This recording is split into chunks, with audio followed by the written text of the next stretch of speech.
Fala pessoal, boa noite, boa noite, boa noite para você que está conosco aqui no YouTube. É um prazer tê-lo para falar um pouquinho sobre o desenrolar do Enem virando Saeb, né? Então preparei algumas questões inéditas, né? Para que a gente pudesse resolver hoje, mas para que não ficasse somente na questão do Saeb, também vamos trabalhar algumas questões relacionadas ao censo escolar, tá bom? Então, presta bem atenção, a aula de hoje ela é essencial para o concurso público que você deseja fazer na área da docência e que esteja dentro do edital, né, ou do possível edital, o tema legislação educacional. Então vamos abordar dois temas, tá? Saeb, aí vamos falar um pouquinho sobre o Enem, porque vai ser necessário, né? E também vamos falar sobre o censo escolar. Eu já vou te pedindo, né? Pedindo a você que está aí do outro lado, que está nos assistindo, via YouTube, deixa o seu like, tá? Ah, Elias, eu não conheço o Efetiva Docentes. Tudo bem, espera até o final. Ao final, se você tiver gostado, né, considera a possibilidade de deixar o seu like nessa live, tá bom? Nessa aula. Caso você já seja nosso aluno, já sabe que o conteúdo é top e vale a pena a sua curtida, tá bom? Assim como vale a pena também o seu compartilhamento. E se você não é nosso aluno, eu vou deixar aqui na descrição, né, dessa aula o nosso grupo de WhatsApp, né, o nosso Trilha Seduc, que é um curso que nós temos aí de 20 semanas, começou semana passada, mas não importa, né, a data que iniciou. O que importa é que durante 20 semanas, independente de quando você comece, né, você vai ter a oportunidade de trabalhar temas específicos a cada semana. E assim, ao final de 20 semanas, você vai ter batido todo o possível edital, tá bom? Então, vamos nós. Olha só, a trilha Seduc, gente, só para você ter noção, vamos ter língua portuguesa, legislação educacional comigo, língua portuguesa com o professor Volney, conhecimentos pedagógicos comigo, análise de dados educacionais com a professora Beatriz Bezerra e administração pública, estatuto do servidor com a professora Emily Albuquerque, beleza? Então vamos nós. Seguinte, aqui ó, no material, se você clicar aqui, você vai ser direcionado para a nossa página da trilha Seduc, beleza? Então vamos falar um pouquinho sobre o Saeb, vamos conhecer um pouquinho sobre esse modelo de prova, tá bom? Então vamos lá. Saeb mais ciência escolar, como eu tinha falado para vocês, né? O tema da aula. É uma bateria de questões, a gente chama de bateria de questões, por quê? Porque à medida que você vai resolvendo, você vai ampliando o seu conhecimento num formato de bateria mesmo, né? Você vai passando por um percurso aí que te ajuda a trilhar um caminho rumo à aprovação. Então vem comigo, ó. A teoria de resposta ao item, carinhosamente conhecida como TRI, no SAEB, né? Esse é o tema da questão, beleza? Olha só, a adoção da teoria de resposta ao item pelo Instituto Nacional de Estudos e Pesquisas Educacionais Anísio Teixeira representou um marco na psicometria educacional brasileira. Em contraposição à teoria clássica dos testes, a justificativa metodológica central para o uso da TRI no sistema de avaliação da educação básica, né, SAEB, fundamenta-se na capacidade de, vamos lá, alternativa A, forçar estatisticamente a distribuição das notas dos estudantes em uma curva normal perfeita. Olha só, eliminando o impacto das desigualdades socioeconômicas do resultado final. Vamos entender uma coisa. O que é a teoria clássica dos testes, né, que foi citada aqui no enunciado, tá? Só para você entender. É quando você elabora uma prova e o que determina a colocação do aluno é o número de questões certas. Então, isso é a teoria clássica dos testes. A TRI não, ela mede o nível de proficiência do aluno, né? A TRI que nós usamos aqui no Brasil é uma teoria de resposta ao item de 3 parâmetros. Onde, para você ter noção, um dos parâmetros seria o pseudo-chute, né? Aliás, o pseudo-chute é ótimo, né? O pseudo-acerto, mais conhecido como chute. Então, A ideia da TRI é tentar avaliar esse aluno de forma mais justa. Então, olha só, quando ele fala assim, que possa estatisticamente a distribuição das notas, o termo forçar, né? Ele já meio que anula essa alternativa. Porque a TRI, gente, ela não manipula as notas para criar uma curva normal lá forçada, né? Tampouco elimina o peso de fatores socioeconômicos, né? Como eu falei, ela estima a proficiência, tá? Então essa primeira questão ela estaria alternativa A falsa. Medir o número absoluto de acertos do candidato, atribuindo pesos idênticos a todas as questões da prova, para evitar vieses cognitivos na correção. Quando ele fala que mede pelo número absoluto de acertos do candidato, aqui ele está trabalhando, né, a teoria clássica dos testes, TCT, tá? E não a teoria de resposta ao item. Por isso que isso aqui vai estar falso. Alternativa C. Permitir a comparabilidade longitudinal dos resultados. Cara, isso aqui é perfeito até agora. Utilizando itens âncora para colocar diferentes edições do exame em uma mesma escala métrica de proficiência ao longo dos anos. Quem é nosso aluno, tanto no presencial como no online, já sabe, já deve ter percebido que essa alternativa é a verdadeira. Por que, Elias? Porque o maior diferencial, gente, da TRI em avaliações aí de larga escala, né, é comparar um exame, por exemplo, de 2025 com um de 2024 com um de 2023. Independente se é o Enem, se é um SAEB, né? Então, o SAEB ele pode ser comparado ao longo dos anos. Lembrando que até então eram anos ímpares, né? Vai falar um pouquinho que provavelmente esse ano já vai valer para o terceiro ano do ensino médio. Mas o Enem, por exemplo, ele também pode ser comparado entre os anos. Para você ver a nota de um aluno, né, X, no ano 2025 e 2024, fazer esse comparativo, por exemplo. Então, essa alternativa aqui, ela é verdadeira. Assim, o INEP ele consegue equacionar as provas e dizer com mais exatidão se os alunos de 2025 estão, aspas, melhores ou piores, por exemplo, que os de 2023. Então, para mim, essa aqui é a alternativa correta. Garantir que a probabilidade de acerto ao acaso, que é o chute, né? Que aí ele chama de pseudo acerto, né? Seria o chute. Independentemente do parâmetro de discriminação e dificuldade das questões aplicadas. Então, olha só. Garantir que a probabilidade de acerto ao acaso, que seria o chute, seja completamente neutralizada. A ideia não é essa, tá? Vamos lá. A TRI, gente, ela não neutraliza o chute ou torna impossível acertar o acaso. Não tem como, não, ela não pode chutar e acertar.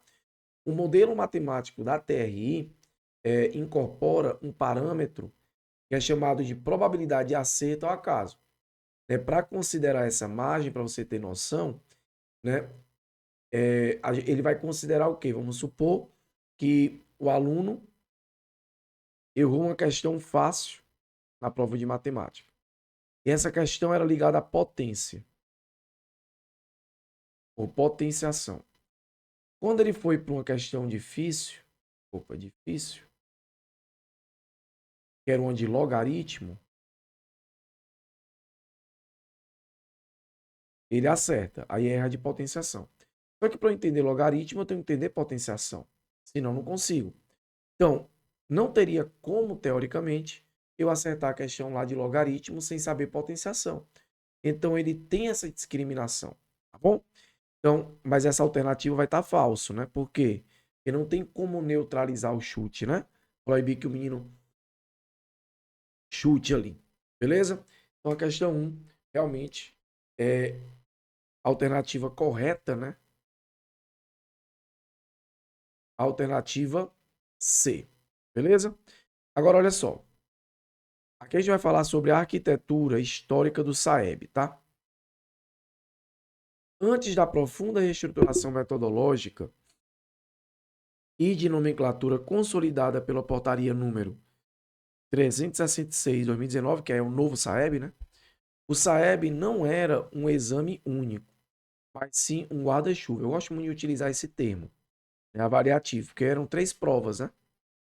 Sob a ótica da cronologia das políticas públicas de avaliação, a alternativa que define com exatidão a estrutura desse sistema integrador até o ano de 2019 é. Vamos lá. O SAEB operava como uma matriz agregadora de 3 subavaliações distintas. A ANEB, que tinha um foco amostral, a ANRESC, conhecida como Prova Brasil Foco Censitário, e a ANA, foco na alfabetização. Então, gente, aqui nós já temos a alternativa correta. Quem é nosso aluno aqui no Efetiva, né, já sabe que o SAEB ele era dividido em ANA, que é uma avaliação que era aplicada nos segundos e terceiros anos. Por que eu digo isso? Do ensino fundamental. Porque inicialmente era aplicado no terceiro ano, com o advento da BNCC vem para o segundo ano, que é quando o aluno deve ser alfabetizado completamente, né? Nós temos a ANEB, tá? A ANEB, a Avaliação Nacional da Educação Básica, era tanto para escolas públicas como escolas privadas. E aqui nós tínhamos o cunho amostral, tá? E nós tínhamos a ANRESC. A ANRESC, gente, ela era apenas para escolas públicas,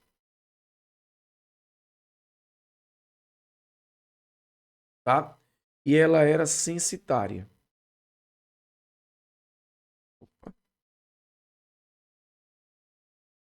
Ó, censitário. O terceiro ano do ensino médio passa a aderir a partir de 2017, tá bom? Então, em 2017, né, é que o terceiro ano do ensino médio passa a aderir a esse modelo de prova, tá? Então, já temos aí a alternativa correta. O sistema englobava exclusivamente, eu particularmente não gosto desse termo, né? Os testes de progressão do ensino médio e superior. Não tem nada a ver com o ensino médio e, aliás, com o ensino superior. Na verdade, você tinha a ANRESC, para você ter noção, sendo aplicada no quinto e nono ano, né? Sendo composto pelo Enem, ENAD e Enseja. Então, isso aqui vai estar completamente falso. Tem nada a ver. A arquitetura era puramente amostral para todas as etapas da educação básica, utilizando o SPAES e o SARESP como braços executivos regionais. Falso. Por que a C estaria falsa? Porque o SPAES é uma prova estadual, não a nível nacional, tá? Ela é uma preparação para o SAEB, assim como o SARESP, né, que é no estado de São Paulo. O guarda-chuva do SAEB restringia-se ao monitoramento da educação infantil e dos anos iniciais, delegando a avaliação dos anos finais ao Exame Nacional do Ensino Médio. Falso, porque o ensino infantil, gente, ele não participa desse modelo avaliativo e nem nunca participou, tá bom? Então isso aqui já torna falso, né, o processo. Delegando a avaliação dos anos finais ao Exame Nacional do Ensino Médio. Né? Obviamente que não acontecia isso antes de 2019. Né? Você não tinha um terceiro ano, por exemplo, deixando de fazer o SAEB para fazer o Enem, por exemplo. Tá errado. Então, você que não é nosso aluno, muita calma nessa hora, tá, gente? Eu sei, são muitas informações, mas nós aqui do Efetiva Docentes estamos aqui para te ajudar nesse processo, tá? Quem é nosso aluno já vai ter mais facilidade, né, de resolver esse modelo de questão, tá bom? Então, questão 2 resolvida, alternativa A. Agora vamos lá, ó. Questão de número 3. O SAEB e a sua função no IDEB, aliás, pensei que era enunciado, mas aqui, ó, sempre a ideia da questão. O SAEB e a sua função no IDEB, né? O Índice de Desenvolvimento da Educação Básica consolidou-se como o principal indicador de Estado para aferir a qualidade do ensino no Brasil. A engenharia matemática desse índice baseia-se no cruzamento de duas dimensões fundamentais. Nesse contexto, o papel estrutural do SAEB para a composição do IDEB consiste em... Então vamos lá. Alternativa A. Fornecer a métrica de fluxo escolar, enquanto o censo escolar fornece a nota padronizada de letramento e numerácia, né? Então aqui, ó, fornecer a métrica de fluxo escolar, que seriam as taxas de aprovação, né, evasão e por aí vai. Na verdade, aqui tem uma inversão, né, do papel. O SAEB ele fornece uma nota que ela passa a ser padronizada. Então, essa alternativa aqui estaria falsa, tá? Quem fornece os dados para a métrica de fluxo é o censo escolar. Então, a gente vai falar daqui a pouco, né? Censo escolar. Métricas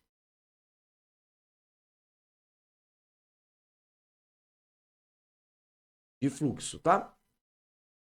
Então, essa daí vai estar falsa. Calcular a média harmônica das taxas de abandono nas redes de ensino, servindo como único multiplicador para o cálculo do repasse do Fundeb. Cara, o fluxo do IDEB, para você ter noção, né, utiliza a média harmônica das taxas de aprovação e não de abandono. Então, onde é que está errado aqui? Quando ele fala taxas de abandono. Então, a média harmônica,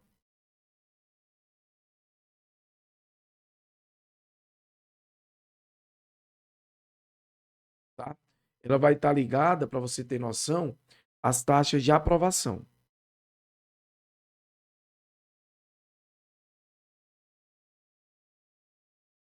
Ok? Então vamos lá. Então essa aqui vai estar falso, né? E quando ele fala servindo como único multiplicador para o cálculo do repasse do Fundeb, também vai estar obviamente errado, né? C. Gerar os dados quantitativos de infraestrutura escolar e titulação docente. Opa! Porque o que a gente está falando aqui, pessoal, vamos lembrar, né? Nesse contexto, o papel estrutural do SAEB para a composição do IDEB. O SAEB, pessoal, ele não visa gerar dados quantitativos de infraestrutura e titulação docente. Isso daqui não faz sentido. Então, isso aqui vai estar o quê? Falso, tá? D. Fornecer o componente cognitivo do índice, ou seja, as notas padronizadas de proficiência em, olha só, língua portuguesa e matemática, que serão algebricamente multiplicadas pelo indicador de rendimento ou fluxo recolhido pelo censo escolar. Então, essa daqui é verdadeira. Então, o IDEB, como é que ele é composto? Tá? Nota padronizada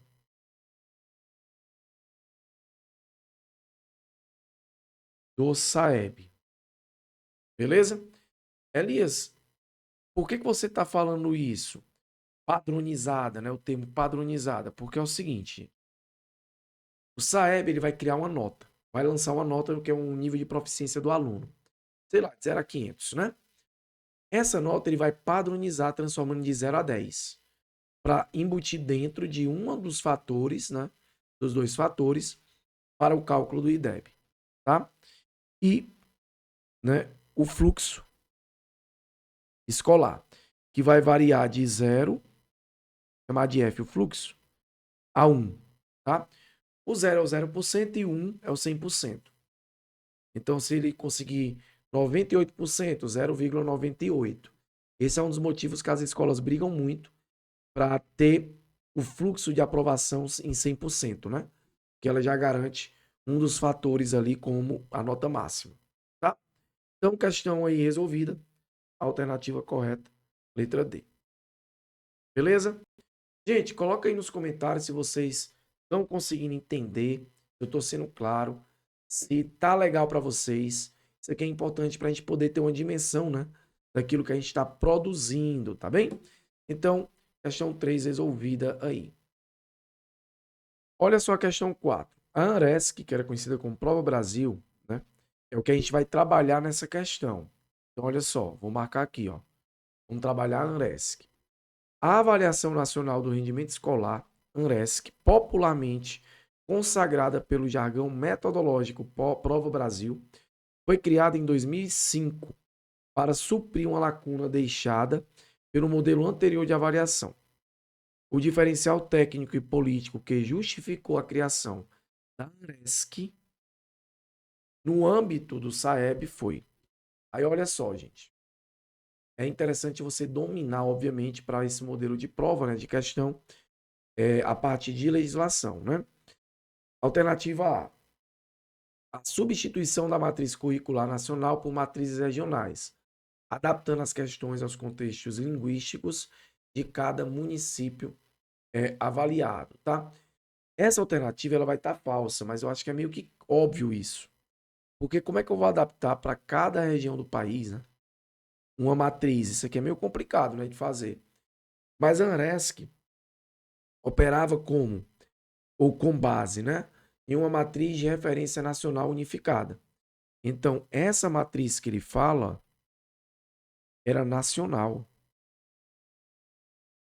tá? Ela não era uma matriz regionalizada.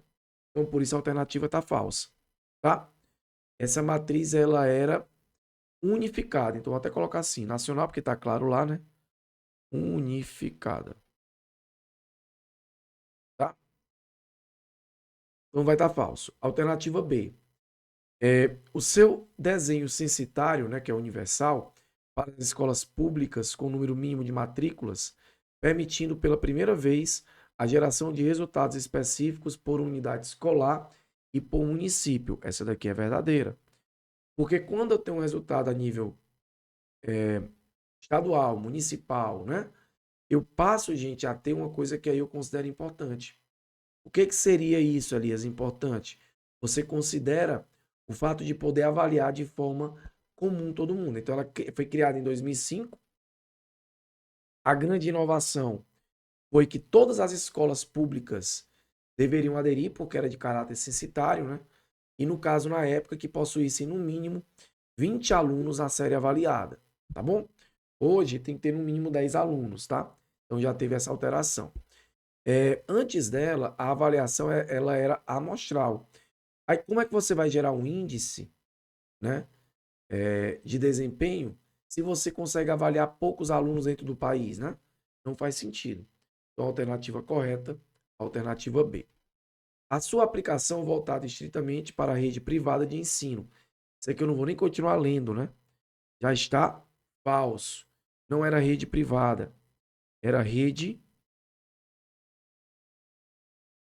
pública, tá? Rede pública. Visando criar um ranking mercadológico, aí já anula total, né? D. O foco exclusivo na aferição da fluência leitora de crianças matriculadas no terceiro ano do ensino fundamental, bloqueando a avaliação de habilidades matemáticas. O foco da ANRESC aqui também vai estar falso, né? O foco da ANRESC residia nas proficiências, vou colocar assim, tá? De língua portuguesa,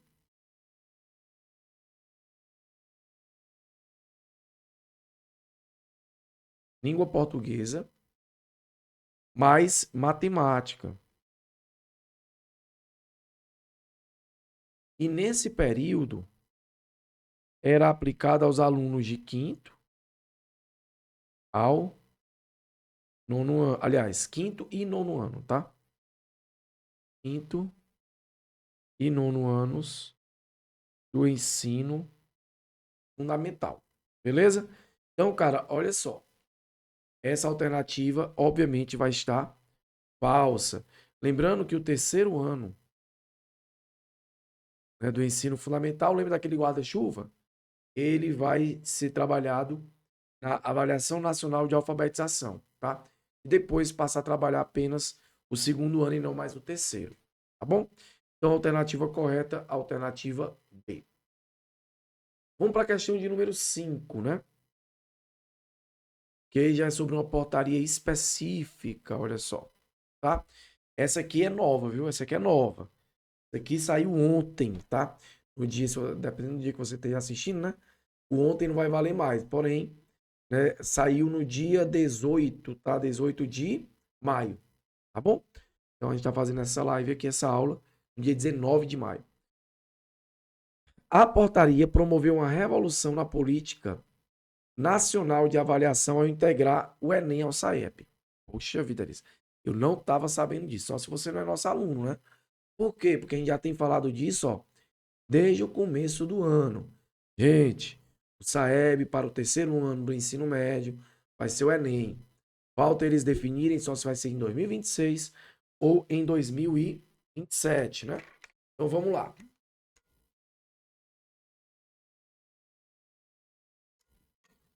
De acordo com o texto publicado, para viabilizar e legitimar o uso do Enem como instrumento de avaliação da rede, aí ele utiliza esse termo em inglês, me recuso a falar porque sempre eu passo vergonha, que significa responsabilidade, do ensino médio. O MEC e o INEP adotaram a estratégia central. Elias, eu não li o texto publicado. Não tem problema, que a gente vai elucidar isso agora, presta atenção. Comando da questão. De acordo com o texto publicado, para viabilizar e legitimar o uso do Enem como instrumento de avaliação da rede do ensino médio, o MEC e o INEP adotaram como estratégia central uma coisa. INEP e MEC são coisas diferentes. O MEC é o Ministério da Educação. O INEP é uma autarquia que está dentro do MEC. Tá? Alternativa A. A exigência de que o Enem seja aplicado exclusivamente online para todos os alunos, extinguindo os cadernos de prova impressos até o final do ciclo letivo. Falso. Na portaria não diz, tá, sobre o Enem ser aplicado de forma online, né? Já tentou-se criar o Enem digital alguns anos atrás, mas a gente viu que não deu muito certo. B. A transformação do Enem em um exame puramente certificador. Olha o termo, puramente certificador. Abdicando da sua função de selecionar candidatos para o ensino superior via SISU. Tá falso. Elias, o Enem, ele vai servir como certificação? Vai. Por que eu estou dizendo isso? Porque o aluno que tem mais de 18 anos, ele pode fazer o Enem. E aí, o que é que vai acontecer? Se ele tiver 450 pontos, no mínimo, nas áreas do conhecimento, as 4 áreas, tá? E 500 pontos na redação, então o que vai acontecer? Ele recebe o diploma de ensino médio, tá bom? Isso daí já é uma estratégia de reduzir os alunos que participam talvez do Enseja também lá na frente. Estão fazendo isso como teste. Isso aqui já acontecia até 2016, né? Parou e aí retornou agora. Apesar dele ser certificador, ele não é puramente certificador. O Enem ele vai ter ainda a questão do acesso às universidades, tá?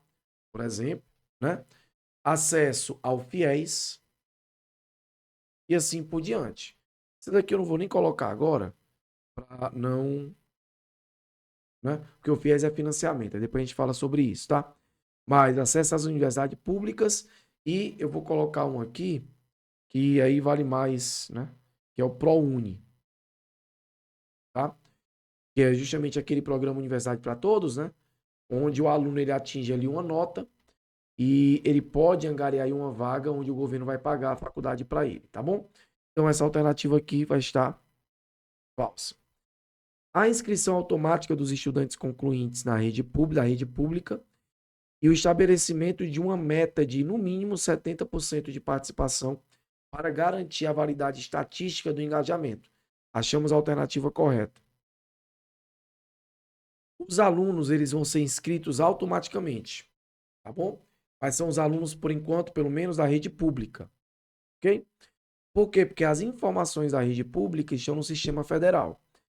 E o estabelecimento de uma meta, ou seja, eu tenho que ter no mínimo 70% de participação para garantir a validade estatística do engajamento. Sabe, hoje para uma turma ser considerada válida, né?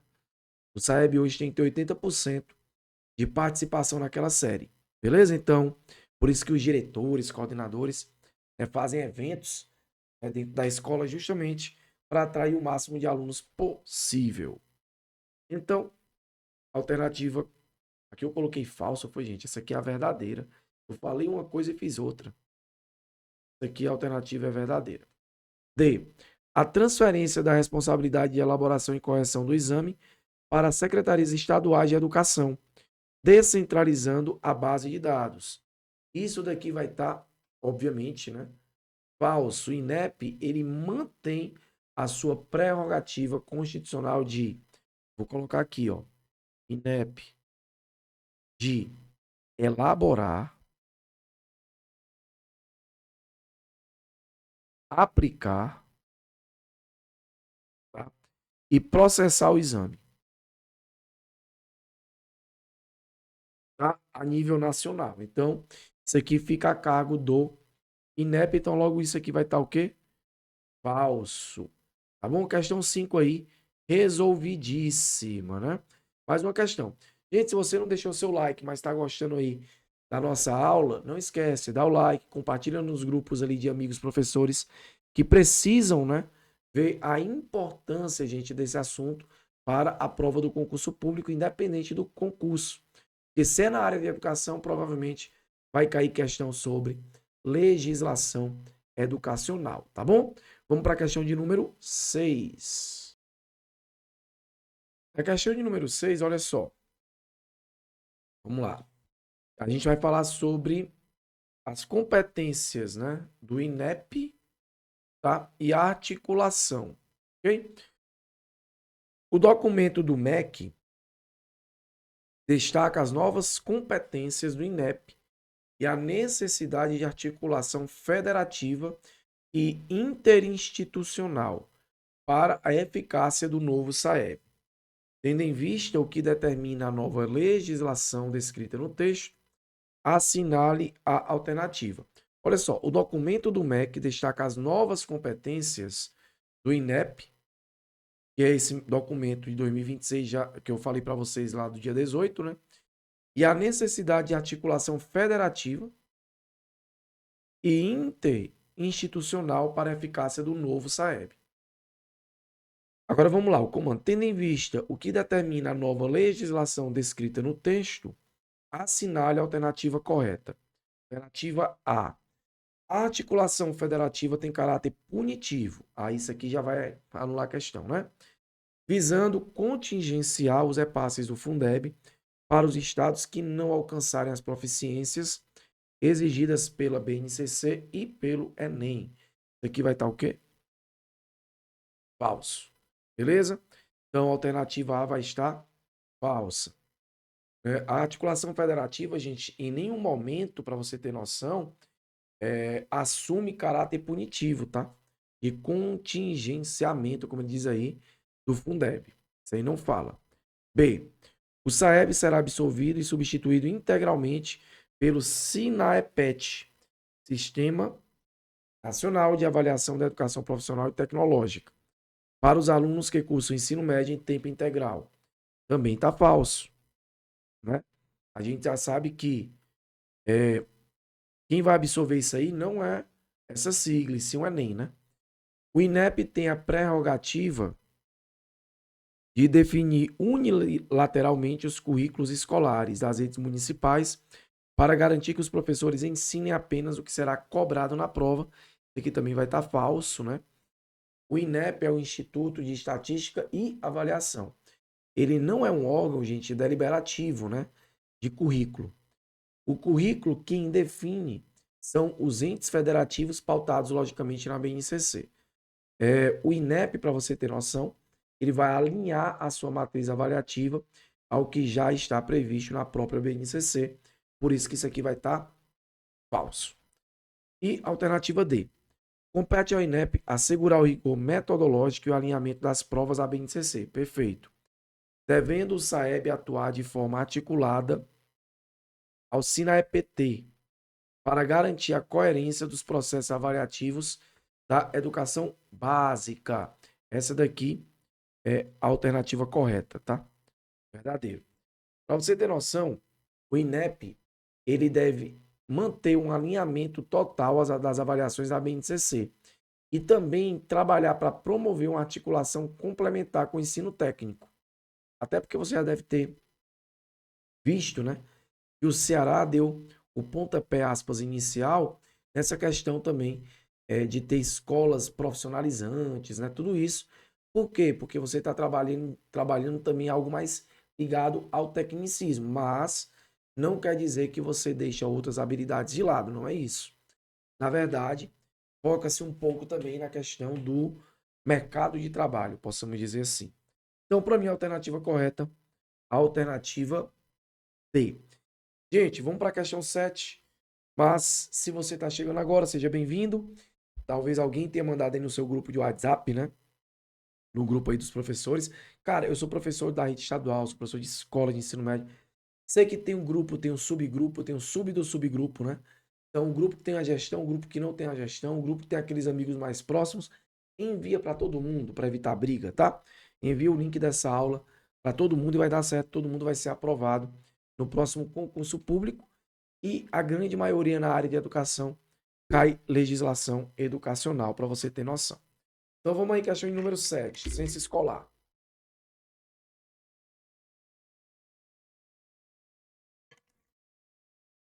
O censo escolar da educação básica opera estruturalmente dividido em duas etapas de coleta de dados no sistema EducaCenso, as quais possuem finalidades e recortes temporais estritos, né? Considerando a arquitetura oficial dessa pesquisa estatística e o cronograma estabelecido pelo INEP, é correto afirmar que, então vamos lá, a primeira etapa foca exclusivamente no rendimento escolar final dos alunos, enquanto a segunda etapa recolhe os dados de infraestrutura e formação docente para justificar repasses do Fundeb, tá? Aqui, gente, vai estar falso, porque a primeira etapa ela não foca exclusivamente no rendimento escolar final, tá bom? Cuidado com relação a isso. A primeira etapa não apura o rendimento, né? Foca exclusivamente nas matrículas e estrutura física. Então, eu já vou colocar assim, ó. Questão 7. Primeira etapa. Qual é o foco? Tá? O foco ele vai ser nas matrículas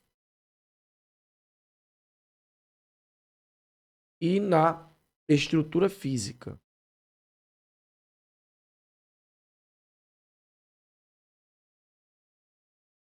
Ok?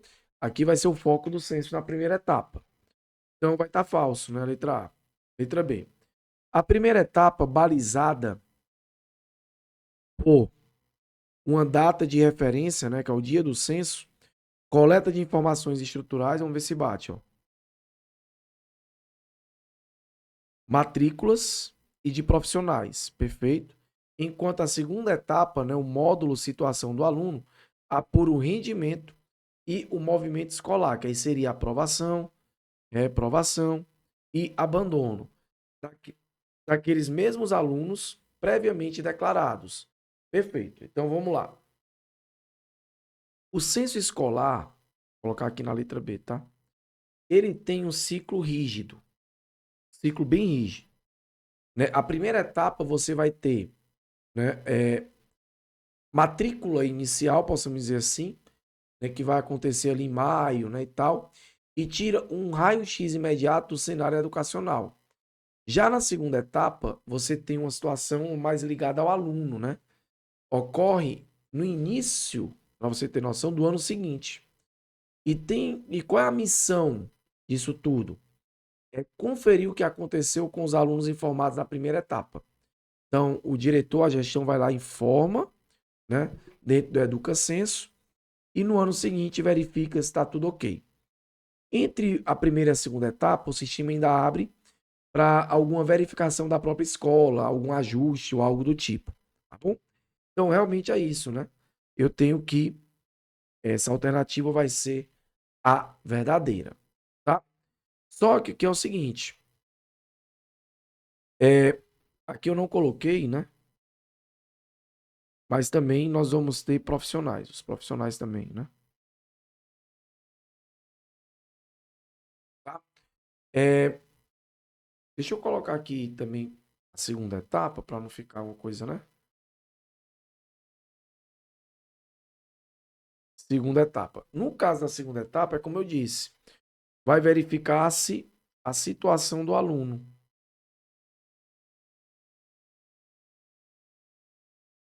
Já ocorre no ano seguinte, né, para verificar se houve a questão, né, de se o aluno se evadiu da escola, verifica-se se o aluno reprovou, porque aí entram as taxas, né, de aprovação e reprovação. Enfim, essa é a ideia, tá?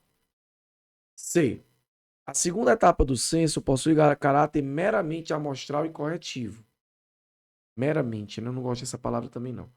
Sendo aplicada apenas nas escolas que não conseguiram homologar os dados de matrícula inicial no primeiro semestre letivo. Então, isso aqui vai estar falso,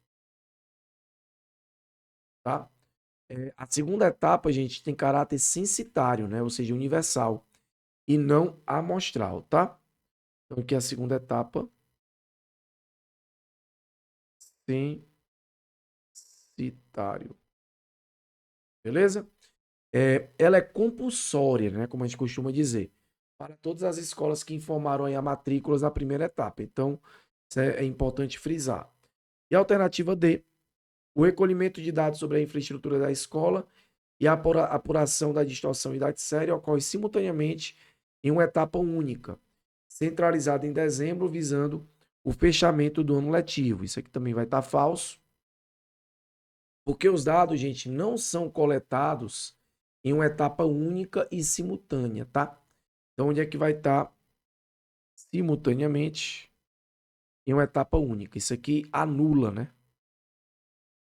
A alternativa, tá? Para você ter noção, o censo ele respeita a divisão temporal entre matrícula inicial e rendimento final. Então, primeiro eu quero verificar essa questão da minha matrícula inicial, depois lá na frente, no segundo tópico, segundo passo, eu vejo a questão do rendimento final. Então, a alternativa correta aqui vai ser a alternativa B, de fato, né? Mais uma questão resolvida, questão de número 8, né? Segue o jogo, vamos para a próxima. Estamos terminando. Questão 8. A relevância do censo escolar transcende a mera produção estatística, configurando-se como a espinha dorsal do financiamento educacional brasileiro. A relação normativa e direta entre os dados homologados do sistema EducaCenso e o Fundo de Manutenção e Desenvolvimento da Educação Básica e de Valorização dos Profissionais da Educação, Fundeb, estabelece que... Eita, pergunta difícil essa, né? Para entender aí a lógica. Vamos lá. Então vamos lá, ele está falando de uma relação normativa, né? E direta entre os dados do Sistema EducaCenso e do Fundeb. O número absoluto de evasões e reprovações aferido na segunda etapa do censo atua como um multiplicador positivo no rateio do fundo, recompensando financeiramente as escolas que mantêm maior rigor avaliativo. Essa alternativa vai estar o quê? Falsa. Né? O repasse do Fundeb, gente, não premia retenção escolar nem abandono, tá? Então, Fundeb não premia retenção escolar nem abandono. Então, o que ele está querendo dizer é justamente isso, né? Que se a escola tiver maior rigor, ela vai receber uma verba a mais. Não, não tem isso, tá? Isso não existe. Isso aqui vai estar falsa. Alternativa B. Os coeficientes de distribuição dos recursos do Fundeb baseiam-se unicamente, eu também não gosto dessa palavra, mas, né, nas notas de proficiência do SAEB, sendo o censo escolar utilizado exclusivamente para as políticas de merenda e transporte escolar. Vai estar falso, porque nós já falamos, né, que, que o IDEB, para você ter noção, né, ele utiliza o censo como ferramenta. Só que mais do que isso, os coeficientes macro do Fundeb utilizam, eu vou dizer assim, primordialmente, o número total de matrículas. Então, na letra B, eu teria o número total de matrículas, né? Só que isso daqui tem que ser validado por onde? Pelo censo. Tá? O SAEB, que aí eu vou ter notas no caso, né? Ele compõe o FUDEB exclusivamente na parcela de complementação. Então, o SAEB entra dentro do Fundeb, não sei se você sabia disso, né? Dentro de um contexto de complementação, que seria o VAR. Elias, o que é o VAR? É valor aluno ano resultado. Então, o resultado, né, do SAEB, aí sim me gera uma bonificação lá relacionada ao Fundeb, que vai ser via VAR, tá bom? Então, alternativa B, falsa. Vamos para C. Os dados finais de matrícula validados e homologados na primeira etapa do censo escolar constituem a base oficial e exclusiva para o cálculo dos coeficientes de distribuição intraestadual e de complementação da União dos recursos do Fundeb para o exercício financeiro subsequente. Essa alternativa, olha, essa questão não é fácil.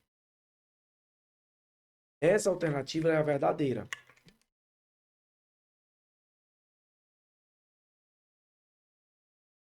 Né? O cálculo financeiro estrutural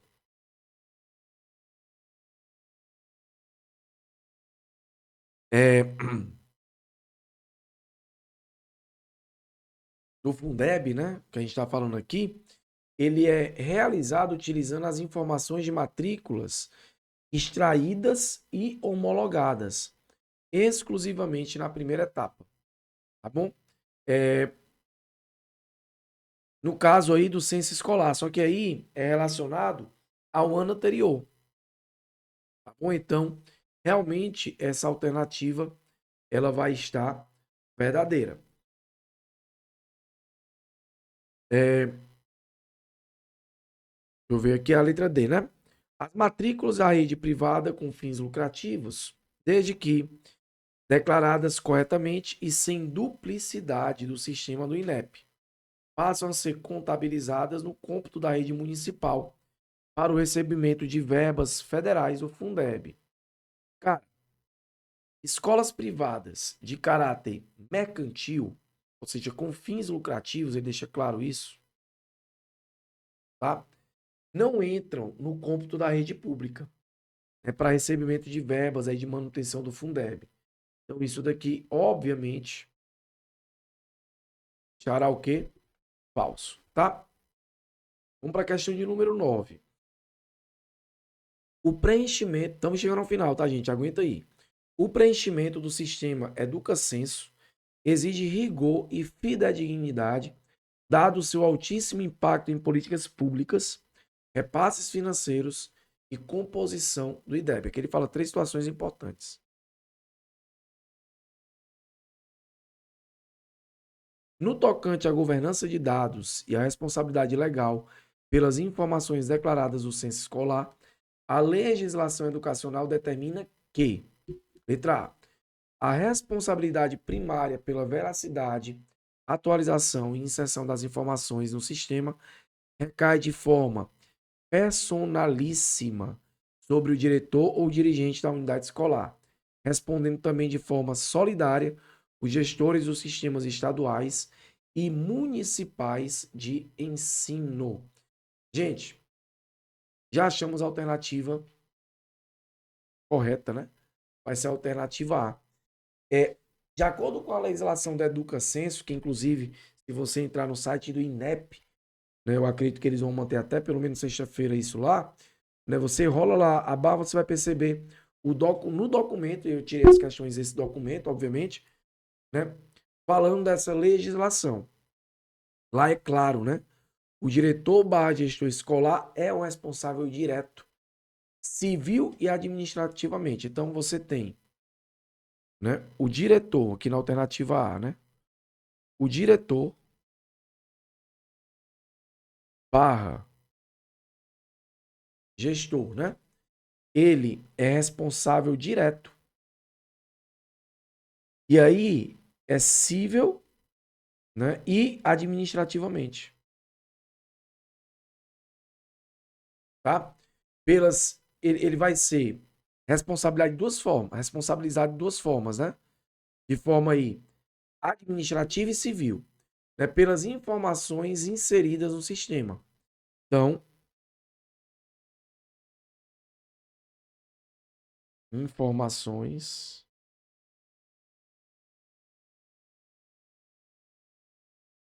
inseridas no sistema, tá? Para você ter noção, os secretários municipais, né, e estaduais, eles atuam como corresponsáveis. Não tem como eles gerirem todas as escolas, né, gente? Ficaria inviável isso daí. Então, a alternativa A para mim já é a verdadeira. Bora marcar. P. A inserção e a validação de microdados são de competência exclusiva de auditores externos concursados pelo Ministério da Educação, visando blindar o sistema e evitar que prefeituras manipulem o número de matrículas. Isso aqui vai estar falso. Não são auditores externos do MEC que fazem a inserção desses microdados, tá? O preenchimento ele é descentralizado nas próprias escolas, né, secretarias. Então as escolas entram no sistema, vão lá, né, e alimentam. C. Os professores e agentes são os únicos responsáveis jurídicos pelo lançamento dos dados de infraestrutura escolar e fluxo, isentando a gestão e a direção da escola de qualquer erro ou fraude nos microdados enviados. Também vai estar falso, né? O professor não tem jurisprudência para isso não, tá? Esse aqui vai estar falso. Eles podem até, respondendo questionários, né, ajudar a gerar o dado na ponta, mas não são os responsáveis jurídicos, possamos dizer assim. Então isso daí vai estar falso. Cabe ao Conselho Tutelar ao Ministério Público Local realizar a exportação e homologação final dos dados de rendimento e evasão, cruzando as informações com o programa de busca ativa escolar. Então isso aqui também vai estar falso. Por quê? Porque tanto o Conselho Tutelar como Ministério Público, tá? Ambos, tá? Eles são órgãos de controle externo.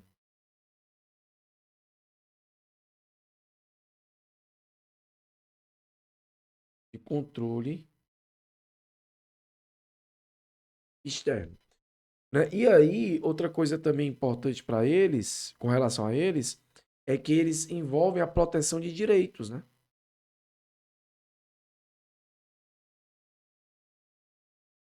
Elias, quer dizer que a gestão ela pode estar ligada ao conselho tutelar? Deve. Porque, eu até falo isso em sala de aula, né? Se você tem 30% das faltas possíveis de um aluno e essas faltas não são justificadas, né? A gestão ela tem que comunicar ao conselho tutelar, depois de esgotadas todas as esferas de comunicação com a família. Então, tem que ter uma proximidade, né, entre gestão e conselho tutelar. O Ministério Público só é acionado caso o conselho tutelar, né, não entre ali dentro do processo, tá? Após comunicar ao conselho, todo aquele processo, aí sim, né, você tem essa questão do Ministério Público entrando. Mas a esfera inicial é o conselho tutelar. Questão de número 10. Eu marquei aqui a questão. Marquei. Alternativa A. Questão 10. Gente, última questão. Eu acho que já deu para você ver se vale o seu like. Se você não deixou o seu like ainda, não esquece. Elias, mas já tá no final. Será que vale a pena eu compartilhar? Vale, porque vai ficar salvo aqui no YouTube, né? Então vale sim você compartilhar aí com os amigos. Vamos lá. O censo escolar atua como matéria-prima principal para a construção de uma série de indicadores educacionais. A partir do processamento algoritmo do INEP sobre as duas etapas, né, da pesquisa, o cálculo da distorção e da série, olha só,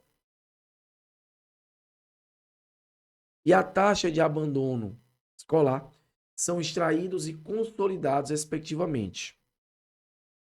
Olha só. Alternativa A. Ambas as taxas são extraídas estritamente da segunda etapa, né, que é a situação do aluno, que a gente falou lá na outra questão, pois dependem do encerramento do calendário escolar e do conselho de classe para aferir a idade final e o status do discente. Falso. Essa alternativa é falsa. Por quê? 1. Distorção, idade, série. Né? Não depende do encerramento do calendário escolar. Não depende do encerramento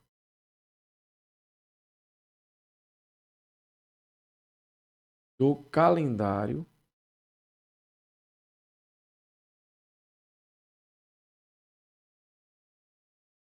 escolar, tá?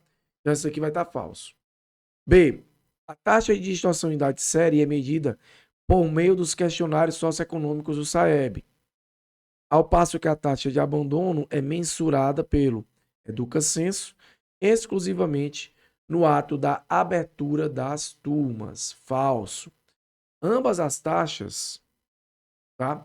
Tanto a distorção em idade série, né, como a taxa de abandono, são extraídas as etapas de coleta do próprio Educacenso e não por meio de questionários socioeconômicos, né, do SAEB. Isso aí vai estar falso, tá? Isso aqui vai estar falso. C. A taxa de distorção... Então, vou colocar aqui o F, né? Vamos lá. A taxa de distorção em idade série advém da segunda etapa do censo, quando os alunos são aprovados com atraso reprovativo, enquanto a taxa de abandono é levantada na primeira etapa quando as faltas atingem 25%. O aluno tem direito a faltar 25%, tá? O que acontece? Quando eu falo na taxa de distorção em idade série, tá, que advém da segunda etapa de censo, quando os alunos são aprovados com atraso reprovativo, isso, na verdade, ele vai inverter, né? Aqui, ele inverte as lógicas de processamento temporal dos dados. Então, na verdade, eu não preciso do encerramento do calendário escolar para isso. Eu acabei de colocar, né? Com relação à taxa de distorção em idade série. Então, essa alternativa, obviamente, estaria falsa. Tá? E a letra D, a taxa de distorção em idade série deriva do cruzamento imediato da idade cronológica, olha só, deriva do cruzamento imediato da idade cronológica do aluno com a etapa cursada, informada logo na primeira fase, que seria a matrícula inicial. Perfeito. Já a taxa de abandono é consolidada somente após o processamento da segunda fase, que seria o modelo situação do aluno, né? Cara, quando o diretor da escola cadastra os alunos na primeira etapa, lá na matrícula inicial, né, o sistema cruza imediatamente a data do nascimento do estudante com a série que ele vai estar cursando, detectando aí precocemente o atraso, né, superior a 2 anos. Então, a distorção idade-série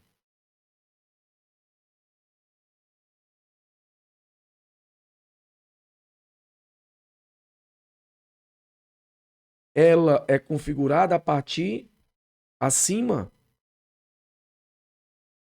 de 2 anos, né, de atraso, com relação à idade lá da série em questão, ok? Para você ter noção com relação a isso, tá? Então, o sistema ele já cruza imediatamente.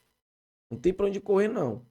E aí já vai ser verificado esse atraso, né? E aí você gera uma taxa de distorção.